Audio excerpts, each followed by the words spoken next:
So today we're continuing with Unit 2.2. We're talking about how do cells maintain homeostasis, and we'll be on page 31.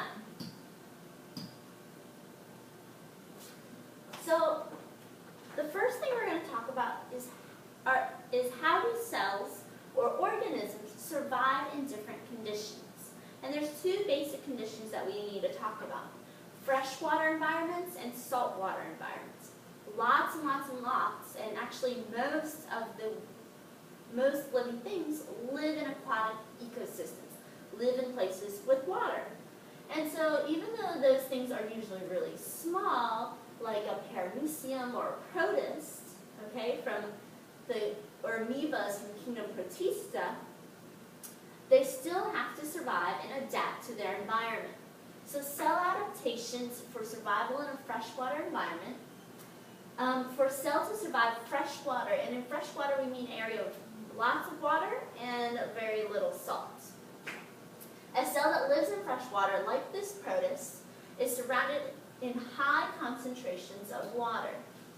So lots of water.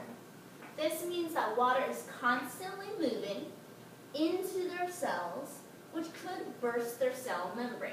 So because the paramecium will technically have a higher concentration of solutes or salt in its system, and actually a lower concentration of solute outside of its system, then that means what happens with water?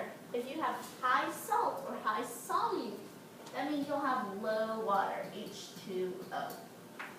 On the outside, if you have low solutes, that means you have high water.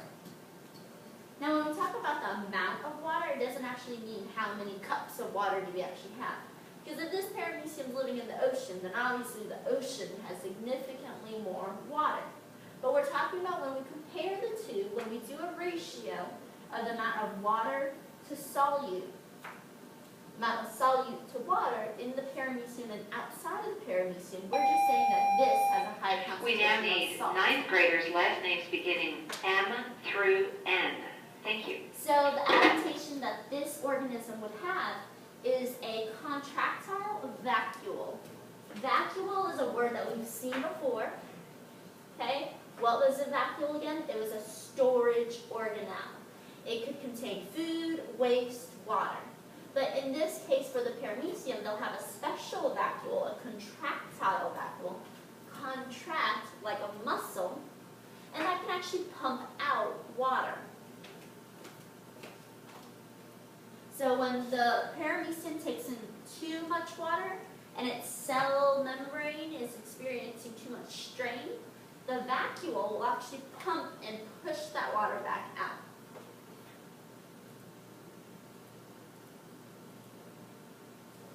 Now, on the other hand, we have organisms that live in areas of really high salinity, in saltwater environments. An organism that lives there, like a starfish, is always going to be in a low concentration of water and is constantly losing water. So if you have something like a starfish or just a fish in general, and they live in the ocean, in salt water, that means inside of them they have a high concentration of salts and a low concentration of water. So here in my fish, I have high salt or solute and low water. Outside of the fish, I will have, that's what's outside of the fish. So outside of the fish, I'll have high salt, solute, because we're in salt water. And then we'll have low water outside the fish. And then inside would be opposite. We'd have low solute, high water.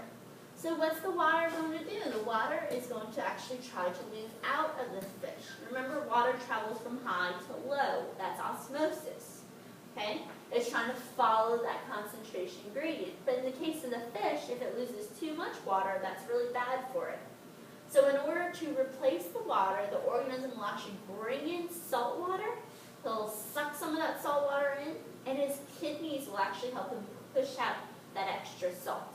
So when a fish urinates, it actually urinates very undiluted urine, okay? The urine is not going to have a lot of water that's going to leave with it. It's just going to try to get rid of most of that salt and try to keep in as much of the water as it can.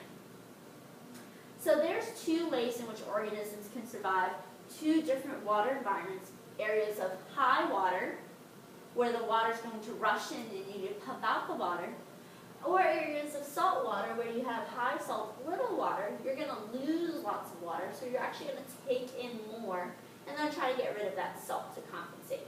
Remember that we're trying to maintain homeostasis, so we're trying to keep things balanced.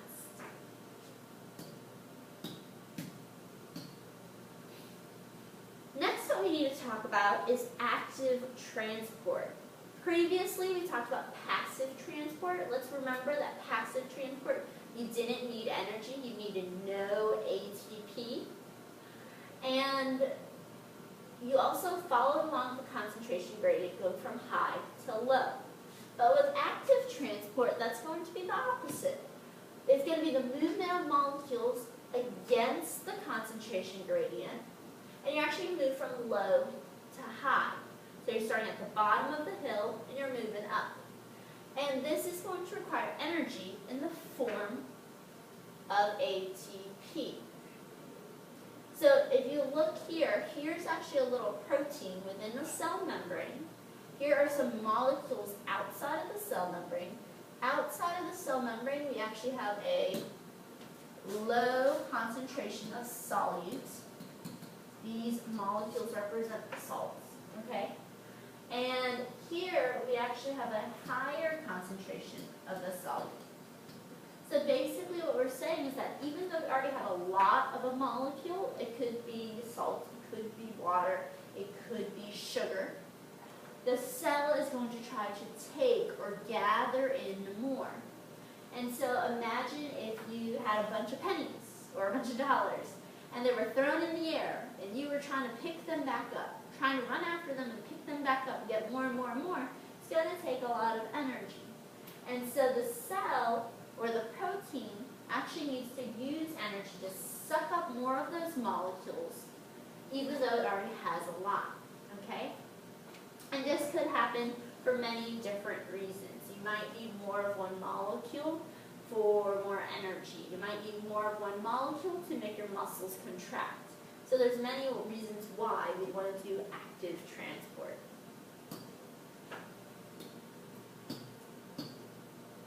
Now some examples of active transport, those contractile vacuoles that pump out water. You're taking in a lot, now you're trying to get rid of it, okay?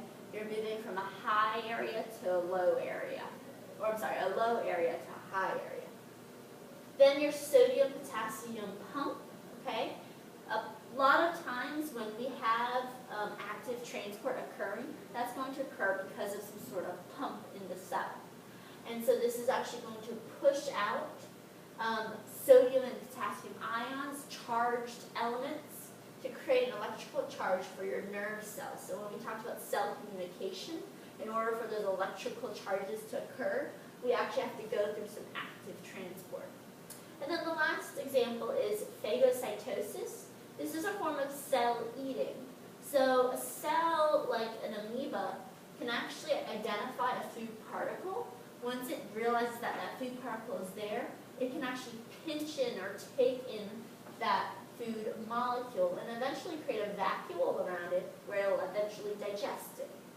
So this is also a form of active transport. It takes energy to do this, to bring that molecule in. So right now we've gotten to the summary section. This is all for today's notes.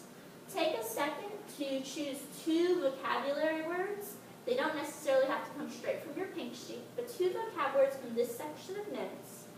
And write 2 sentences in our summary box. Okay?